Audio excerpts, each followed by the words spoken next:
नमस्कार दोस्तों, कहानियों के घर में आपका एक बार फिर से स्वागत है। मैं यूनिक मॉन्स्टर स्टोरीज आपको अपने चैनल पर हार्दिक अभिनंदन करता हूँ। दोस्तों, आज की कहानी बुल्गारिया के भूतों की सच्ची डरावनी कहानी है।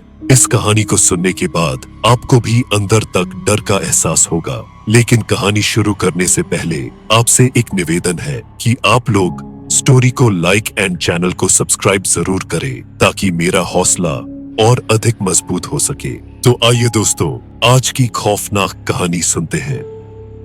बुल्गारिया के दक्षिणी हिस्से में एक पुराना गांव है जिसका नाम काजानलुक है। इस गांव की सबसे बड़ी खासियत थी यहाँ की हजारों साल पुरानी कब्रगाहें। ये कब्रगाहें पुरातत्वविदों के लिए एक रहस्य थी, लेकिन गांव वालों के लिए एक खौफनाक दास्तान का हिस्सा।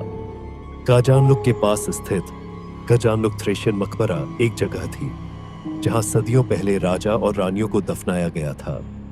लोगों का कहना था कि वहां रात के समय अजीब सी आवाजें आती हैं, जैसे कोई फुसफुसा रहा हो। गांव वाले इस इलाके से दूर रहते थे, खासकर रात के समय, क्योंकि उनके अनुसार कब्रगाहों से आत्माएं निकलकर गांव में भटकने लगती थीं। सोफिया नाम की एक लड़की, जो पुरातत्व विज्ञान की छात्रा थी, इन अफवाहों पर विश्वास नहीं करती थी। वह अपने दोस्तों के साथ काजानलुक आई थी ताकि मकबरे की खुदाई और इतिहास का अध्ययन कर सके। एक शाम जब सूरज डूब चुका था और गांव धुंध में डूबा हुआ था, सोफिया और उसके दोस्त मकबरे के करीब जा पहुंचे। जैसे ही उन्होंने खुदाई शुरू की, उन्होंने एक अजीब ठंडी हवा का झोंका महसूस किया। यह सब मन का वहम है, सोफिया ने कहा, लेकिन उसकी आवाज में हल्की सी घबराहट थी। उन्होंने खुदाई को जारी रखा और कुछ ही देर बाद मिट्टी के नीचे से एक पुरानी ताबूत निकल आई। ताबूत की लकड़ी सड़ चुकी थी और उस पर अजीबोगरीब निशान बने हुए थे।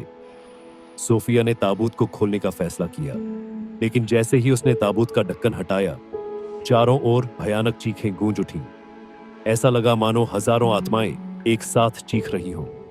अचानक ताबूत के अंदर से एक कंकाल उठा।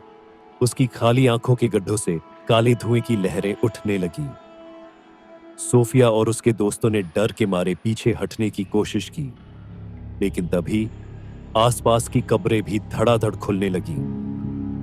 कब्र से भूतिया कंकाल निकलकर हवा में तैरने लगे। उनकी चीखें इतनी तेज थीं कि कानों से खून निकलने लगा। सोफिया को महसूस हुआ कि ये आत्माएं इस दुनिया में कैद हो चुकी हैं और वह गलती से उनके चैन को भंग कर चुकी है। उसकी आंखों के सामने एक बूढ़ी औरत की भूतिया छवि दिखाई दी, जो फुसफुसाते हुए कह रही थी, तुमने हमें जगाया है, अब तुम हमारी जगह कब्र में सोओगी। भयभीत होकर सोफिया और उसके दोस्त भागने लगे, लेकिन मकबरे से निकलते ही रास्ता जैसे गायब हो गया। धुंध इतनी घनी हो गई कि उन्हें कुछ भी दिखाई नहीं दे रहा था। हर दिशा से चीखें आ रही थीं। सोफिया ने एक दिशा में दौड़ना शुरू किया, लेकिन अचानक उसके सामने वही बूढ़ी आत्मा खड़ी थी। तुम कभी यहां से बाहर नहीं जा पाओगी, उसने हंसते हुए कहा, और उसकी कंकाल जैसी उंगलियां सोफिया के गले पर कस गईं। अगली सुबह गांव वाले जब वहां पहुंचे तो उन्होंने सिर्फ सोफिया और उसके दोस्तों की लाशें देखी, जिनके चेहरे डर से विकृत हो चुके थे। उनकी आंखें खुली थीं, जैसे उन्होंने मरने से पहले कुछ बेहद भयानक देखा हो।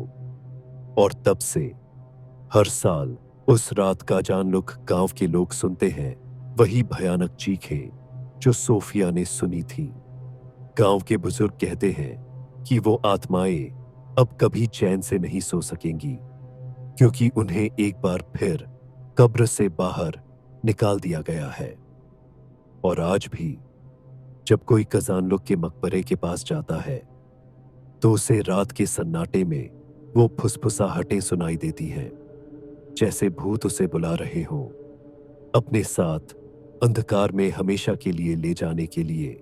काजानलुक में हुई उस खौफनाक घटना के बाद गांव वालों ने उस इलाके को शापित मानकर वहां जाना बंद कर दिया। लोग कहते थे कि जो भी मकबरे के करीब गया वह कभी वापस नहीं आया। लेकिन ये बातें केवल कहानियों और अफवाहों में तब्दील हो गई, जब तक कि एक और टोली ने उस मकबरे की सच्चाई जानने का साहस नहीं किया। मार्को नाम का एक अनुभवी पुरातत्वविद, जिसे पुरानी जगहों की खुदाई में दिलचस्पी थी, उसने सोफिया और उसके दोस्तों की रहस्यमयी मौत के बारे में सुना। वह इस घटना की सच्चाई तक पहुंचना चाहता था। लोगों की चेतावनियों को नजरअंदाज करते हुए उसने अपने कुछ साथी शोधकर्ताओं के साथ कजानालुक की यात्रा की योजना बनाई। रात के समय, जब पूरा गांव गहरी नींद में था, मार्को और उसकी टीम मकबरे के पास पहुंचे। पुरानी चीखें अब सिर्फ अतीत की भूतिया कहानियां लगती थीं। मार्को ने खुदाई की जगह पर जाते ही महसूस किया कि वहां की हवा भारी और अजीब थी, मानो कोई अदृश्य शक्ति उनके आने का इंतजार कर रही हो। उन्होंने सोफिया और उसके दोस्तों द्वारा की गई खुदाई को फिर से शुरू किया। जैसे ही उन्होंने जमीन को खोदना शुरू किया, वही ठंडी हवा का झोंका वापस आ गया। पर इस बार हवा के साथ एक अजीब सी घुरघुराहट सुनाई दी, मानो कोई बहुत दूर से उनकी हरकतों को देख रहा हो। मार्को ने कहा, यह सिर्फ पुरानी कब्रगाह है। हम यहां से कुछ साक्ष्य निकालेंगे और वापस लौट जाएंगे। डरने की कोई बात नहीं है। लेकिन उसकी आवाज में छुपा डर साफ झलक रहा था। खुदाई जारी रखते हुए उन्हें एक और ताबूत मिला, जो पहले से भी ज्यादा पुराना और भयानक था। उस पर खून से सने हाथों के निशान थे, जो जैसे उस ताबूत के अंदर से निकले हों। मार्को ने हिम्मत करके ताबूत को खोलने का फैसला किया। जैसे ही उसने ताबूत का ढक्कन हटाया, जमीन अचानक हिलने लगी। मकबरे की दीवारों से दरारें फैलने लगी और एक भयानक चीख गूंज उठी। यह वही चीख थी जो सोफिया ने सुनी थी। अचानक ताबूत के अंदर से एक सड़ चुकी लाश निकली, जिसकी आंखों से सफेद धुआं निकल रहा था। वह धीरे धीरे उठी और हवा में तैरने लगी। उसकी भयानक आंखें सीधी मार्को की ओर थीं। उसने ठंडी कंपकंपाती आवाज में कहा, तुमने हमारी कब्र को फिर से जगाया है। अब तुम्हारी बारी है यहां रहने की। मार्को और उसकी टीम भय से जड़ हो गए। मकबरे की हर कब्र से आत्माएं उठने लगी। भूतिया आकृतियां चारों ओर घूमने लगी। उनमें से कुछ आत्माओं के चेहरे जल चुके थे, कुछ के शरीर पूरी तरह से सड़ चुके थे। हर आत्मा की आंखों में एक ही सवाल था, तुमने हमें क्यों जगाया? मार्को भागने की कोशिश करने लगा, लेकिन तभी उसकी साथी अन्ना चीख उठी। उसने अपने चारों ओर देखा, पर वह अकेली थी। आत्माओं ने उसके चारों ओर घेरा बना लिया था। अन्ना की आंखें डर से बाहर निकल रही थीं। उसकी आवाज चीखों में डूब गई। आत्माएं धीरे धीरे उसके शरीर में समाने लगीं और उसकी आंखें सफेद हो गईं। वह अब खुद एक भूत में बदल चुकी थी। मार्को ने देखा कि सभी साथी एक एक कर गायब हो रहे हैं, आत्माओं में बदल रहे हैं। वह तेजी से भागने की कोशिश करता रहा, लेकिन मकबरे से निकलने का कोई रास्ता नजर नहीं आ रहा था। हर तरफ धुंध और आत्माओं का शोर था। वह भागते भागते मकबरे के मुख्य द्वार पर पहुंचा, लेकिन जैसे ही उसने दरवाजा खोला, वही बूढ़ी आत्मा जिसे सोफिया ने देखा था, दरवाजे पर खड़ी थी। उसकी आंखें खून जैसी लाल थीं और उसकी हंसी पूरे मकबरे में गूंजने लगी। तुम यहां से कभी नहीं जा सकते। अब तुम भी कब्र से बाहर नहीं, बल्कि उसके अंदर रहोगे, उसने कहा। अगली सुबह काजानलुक गांव के लोग जब वहां पहुंचे, तो उन्हें कोई भी जिंदा नहीं मिला। केवल मार्को की डायरी वहां पड़ी थी, जिसमें उसने आखिरी शब्द लिखे थे, हमने उन्हें जगाया और अब हम कभी वापस नहीं जा सकेंगे। आज भी काजान लोग गांव के लोग कहते हैं कि जब रात के समय मकबरे के पास जाओ तो चीखें और भूतिया आवाजें सुनाई देती हैं। वे आत्माएं अब कभी चैन से सो नहीं सकेंगी और जो भी उनकी शांति भंग करेगा उसे उनकी कब्र का हिस्सा बनना पड़ेगा। और तब से कोई भी इंसान जो मकबरे के करीब जाता है वापस नहीं लौटता। वो सभी कब्र से बाहर आत्माओं के बीच हमेशा के लिए खो जाते हैं। मार्को और उसकी टीम की रहस्यमयी मौत के बाद काजानलुक का नाम फिर से बुल्गारिया के डरावने किस्सों में गूंजने लगा। गांव के लोग अब रात के समय घरों से बाहर निकलने से भी डरने लगे। वे कहते थे कि जो आवाजें कभी मकबरे के पास सुनी जाती थीं, अब वे गांव के किनारे तक आ पहुंची हैं।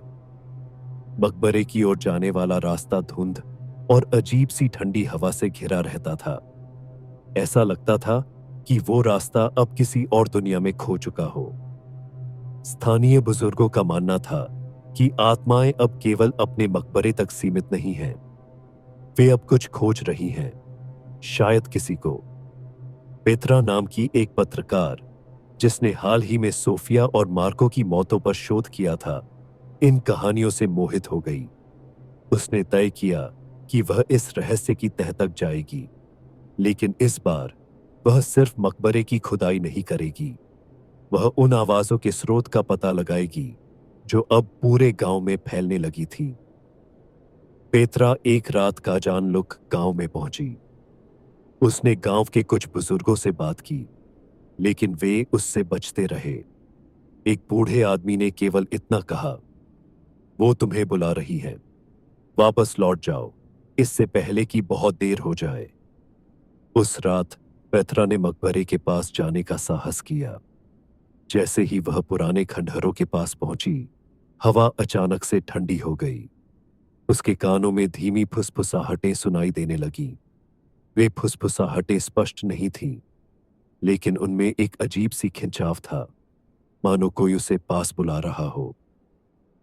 यह शायद हवा की आवाज है, पेत्रा ने खुद से कहा, लेकिन उसके अंदर एक अजीब सा डर पनपने लगा। जैसे जैसे वह आगे बढ़ी, उसे मकबरे के पास एक छोटी सी रोशनी दिखाई दी। लेकिन गांव वाले तो रात के समय यहां आते नहीं थे। फिर ये रोशनी कहां से आ रही थी? वह धीरे धीरे उस रोशनी की ओर बढ़ी। रोशनी किसी दिए जैसी नहीं थी, बल्कि वह नीले रंग की चमकती हुई धुंध थी जो मकबरे के एक कोने से उठ रही थी। पेत्रा ने कैमरा चालू किया और उस धुंध की ओर बढ़ी।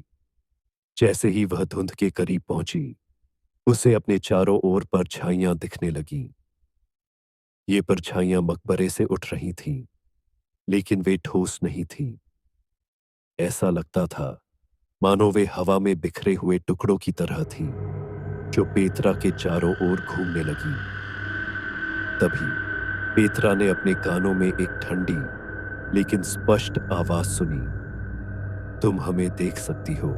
पेत्रा ने घबराकर पीछे मुड़ने की कोशिश की, लेकिन वह जम गई। उसके चारों ओर परछाइयां अब और घनी हो चुकी थीं। वह कुछ कहने ही वाली थी कि एक बूढ़ी औरत की छवि उसके सामने प्रकट हो गई। वही बूढ़ी औरत जिसने सोफिया और मार्को का पीछा किया था। तुमने हमारे रहस्य को छेड़ा है, अब तुम भी इस खेल का हिस्सा हो, उस औरत ने धीमे से कहा। पेत्रा कांपने लगी, लेकिन उसने हिम्मत से पूछा, तुम कौन हो और ये सब क्यों हो रहा है? बूढ़ी औरत की आंखें काले धुंध से भर गई। हम वो हैं जिन्हें समय ने भुला दिया। हमारे नाम, हमारे शरीर, हमारी आत्माएं सब खो चुकी हैं, लेकिन तुमने हमें याद किया और अब हम तुम्हें कभी नहीं भूलेंगे। पेत्रा की घड़ी अचानक बंद हो गई और समय जैसे थम गया। चारों ओर सिर्फ वही भूतिया आवाजें थीं। तभी पेत्रा को अपने पैरों के नीचे जमीन धंसती हुई महसूस हुई। वह गिरने लगी और जैसे ही उसने चीखने की कोशिश की, उसकी आवाज घुट कर रह गई। वह गिरते गिरते एक गहरे अंधेरे कुएं में पहुंच गई। चारों ओर सिर्फ ठंडी दीवारें और सन्नाटा था। कुएं के नीचे पहुंचने पर उसे एक छोटी सी दरार दिखाई दी, जिसमें से हल्की रोशनी निकल रही थी। वह धीरे धीरे उस दरार के पास गई। दरार के उस पार एक विशाल कक्ष था और वहां पर ये सैकड़ों आत्माएं कैद थीं। पुरानी, भूली बिसरी आत्माएं जो इंतजार कर रही थीं किसी का। पेत्रा ने महसूस किया कि ये आत्माएं किसी प्राचीन रहस्य का हिस्सा थीं और वह उस रहस्य को खोलने के बहुत करीब थी। तभी उसकी आंखों के सामने वही बूढ़ी औरत फिर से प्रकट हुई और उसने कहा, अब तुम हमारी दास्तान की अंतिम कड़ी हो। तुम्हारा आना लिखा हुआ था। तुमसे पहले आए लोग बस शिकार थे, पर तुम हमारे रहस्य की कुंजी हो। आत्माओं ने धीरे धीरे पेत्रा को घेर लिया। उनका फुसफुसाना अब और तेज हो चुका था, मानो वे पेत्रा से कुछ कहना चाहती हो, लेकिन उनके शब्द समझ नहीं आ रहे थे। तभी बूढ़ी औरत ने कहा, तुम्हें वो मिल चुका है जो बाकी नहीं पा सके, लेकिन इसका उत्तर तब मिलेगा जब तुम अपने आप को खो दोगी। पेत्रा की आंखों के सामने अंधेरा छा गया। जब वह होश में आई तो वह वापस मकबरे के बाहर खड़ी थी, हाथ में वही नीली रोशनी पकड़े हुए जो वह अंदर देख रही थी। लेकिन अब वह रोशनी उसके अंदर किसी रहस्य को जगा चुकी थी। वह वापस गांव लौट आई, लेकिन अब वह वही पेत्रा नहीं थी। उसके अंदर अब कुछ बदल चुका था, और वह क्या था यह कोई नहीं जानता। उसने इस घटना के बारे में कभी किसी को कुछ नहीं बताया, लेकिन हर रात जब गांव के लोग सोते थे, पेत्रा अकेले मकबरे की ओर देखती रहती थी। उसकी आंखों में एक अजीब चमक और रहस्य भरा हुआ था। कुछ कहते हैं कि पेत्रा ने आत्माओं का रहस्य समझ लिया था। कुछ लोग कहते हैं कि अब पेत्रा उनके बीच की एक बन चुकी है, लेकिन सच्चाई सिर्फ पेत्रा जानती थी। और शायद वो आत्माएं जो कब्र से बाहर आ चुकी थी, अब वह मकबरा शांत नहीं रहा, और न ही पेत्रा। पेत्रा के लौटने के बाद गांव के लोग उसकी आंखों में कुछ अजीब सा बदलाव महसूस करने लगे थे। वह शांत, रहस्यमयी और हमेशा मकबरे की ओर देखती रहती थी, जैसे वह किसी चीज का इंतजार कर रही हो। कुछ ही हफ्तों में गांव में अजीब घटनाएं होने लगी। लोग रात में चीखों और फुसफुसाहटों की आवाजें सुनने लगे। कई लोगों ने दावा किया कि उन्होंने पेत्रा को मकबरे के पास जाते हुए देखा है, लेकिन हर बार वह सुबह ठीक उसी जगह वापस मिलती जहां उसने रात बिताई होती। पेत्रा के अंदर कुछ बदल चुका था, पर किसी को यह समझ नहीं आ रहा था कि यह बदलाव क्या था। उसका चेहरा पहले जैसा ही था, पर उसकी आंखों में अजीब सी चमक थी। उसने कभी उस रात के बारे में बात नहीं की, लेकिन एक रात वह अचानक गांव के बुजुर्ग इवान के पास पहुंची। इवान गांव का सबसे पुराना आदमी था, जिसने कई पीढ़ियों तक इन आत्माओं और मकबरे की कहानियां सुनी और सुनाई थी। वह जानता था कि कुछ बहुत गड़बड़ हो चुकी है। जब पेत्रा ने उसके दरवाजे पर दस्तक दी, तो उसकी आंखों में एक अजीब सी चमक थी। मैं जानती हूं कि आप कुछ जानते हैं इवान, पेत्रा ने ठंडी आवाज में कहा। आप जानते हैं कि मकबरे के पीछे का रहस्य क्या है? इवान ने गहरी सांस ली और पेत्रा को अंदर बुलाया। वह जानता था कि अब और देर करना खतरनाक हो सकता है। उसने धीरे धीरे कहा, वो आत्माएं सिर्फ मृतक राजा और रानी की नहीं हैं। ये उन लोगों की आत्माएं हैं जिन्हें शापित करके उस मकबरे में बंद किया गया था। सदियों पहले एक काले जादूगर ने इन आत्माओं को बांध दिया था ताकि वे कभी मुक्त न हो सकें। लेकिन तुम्हारे आने से यह संतुलन टूट चुका है। पेत्रा ने ध्यान से सुना। उसकी आंखों में जिज्ञासा और कुछ और था जो इवान समझ नहीं पाया। लेकिन वे मुझे क्या चाहते हैं? उसने पूछा। इवान ने एक क्षण के लिए चुप्पी साधी और फिर धीरे से कहा, तुम वही हो जिसे वे सदियों से ढूंढ रहे थे। तुम्हारे खून में कुछ है जो इस शाप को तोड़ सकता है। तुम्हारे पूर्वज भी इस जादूगर के प्रभाव में थे। तुम उनकी कुंजी हो जो उन्हें इस कैद से बाहर निकाल सकती है या हमेशा के लिए बांध सकती है। पेत्रा ने यह सुनकर गहरी सांस ली, लेकिन उसकी आंखों में कोई डर नहीं था। मुझे यह पहले ही पता था इवान। मैं उन्हें बांधने के लिए नहीं आई। मैं यहां उन्हें मुक्त करने आई हूं। इवान का चेहरा सफेद पड़ गया। तुम नहीं जानती कि तुम क्या करने जा रही हो। अगर वे मुक्त हो गए तो यह शाप पूरे गांव और शायद पूरी दुनिया में फैल सकता है। पेत्रा की आंखों में अब पूरी तरह से वह नीली चमक आ चुकी थी। उसने इवान की ओर देखकर कहा, यह मेरी नियति है। मैं वही करूंगी जो मुझे करना है। वे सिर्फ आत्माएं नहीं हैं, वे मेरे परिवार की खोई हुई आत्माएं हैं। उन्हें मैं मुक्त करूंगी, चाहे जो भी हो। इवान ने उसे रोकने की कोशिश की, लेकिन पेत्रा के अंदर अब एक अजीब सी शक्ति जाग चुकी थी। वह तेजी से मकबरे की ओर बढ़ी। उसके पीछे गांव की ठंडी हवा और अजीब सी फुसफुसाहटें चल रही थीं। जब वह मकबरे के पास पहुंची तो आसमान पर बादल घिर चुके थे। हवा में अजीब सी सुगंध और कंपन था। पेत्रा ने मकबरे के दरवाजे को खोला और अचानक वही नीली रोशनी चारों ओर फैल गई। इस बार रोशनी मकबरे के अंदर से नहीं, बल्कि पेत्रा के अंदर से निकल रही थी। जैसे ही उसने अंदर कदम रखा, सभी आत्माएं धीरे धीरे उसकी ओर खींचने लगीं। मकबरे के कंकाल, परछाइयां और धुंध सब एक जगह इकट्ठा हो रहे थे। उनकी आंखों में सिर्फ पेत्रा थी। बूढ़ी औरत फिर से प्रकट हुई और उसने कहा, तुम आई हो। हमारा इंतजार खत्म हुआ। अब तुम्हें वह करना होगा जो वादा किया गया था। पेत्रा ने बिना किसी भय के आगे बढ़ते हुए कहा, मैं यहां हूं। मैं तुम्हें मुक्त करने आई हूं। बूढ़ी औरत ने अपनी भूतिया आवाज में कहा, एक बार जब हम मुक्त होंगे तब यह दुनिया कभी पहले जैसी नहीं रहेगी। पेत्रा ने मुस्कुराते हुए कहा, मैं यही चाहती हूं। उसने एक रहस्यमयी मंत्र बोलना शुरू किया जो उसकी आत्मा में गूंज रहा था। आत्माएं उसके चारों ओर नाचने लगीं। जैसे ही मंत्र पूरा हुआ, एक भयंकर तूफान उठ खड़ा हुआ।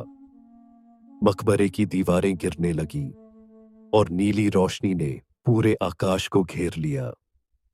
वह अंतिम पल था जब किसी ने पेत्रा को देखा। मकबरा धूल और अंधकार में समा गया। गांव में कुछ दिनों तक भयानक तूफान चला और फिर एक दिन सब शांत हो गया। लेकिन पेत्रा कभी वापस नहीं आई। मकबरे के खंडहर अब वीरान और सूने हो गए थे। गांव के लोग कहते हैं कि अब मकबरे के पास कोई आत्माएं नहीं हैं। लेकिन कुछ लोग कहते हैं कि पेत्रा अब भी वहां है, कहीं मकबरे के अंदर, उन आत्माओं के साथ जो अब मुक्त हो चुकी हैं। वह मकबरा अब भी वहीं खड़ा है, लेकिन अब वहां कोई चीखें नहीं सुनाई देती, कोई फुसफुसाहट नहीं, बस एक गहरी रहस्यमयी खामोशी जो पेत्रा और उन आत्माओं की कहानी को सदा के लिए अपने भीतर समेटे हुए है। क्या पेत्रा ने उन्हें सचमुच मुक्त किया था, या वह खुद उनका हिस्सा बन चुकी है? यह सवाल अब भी रहस्य बना हुआ है और शायद हमेशा रहेगा।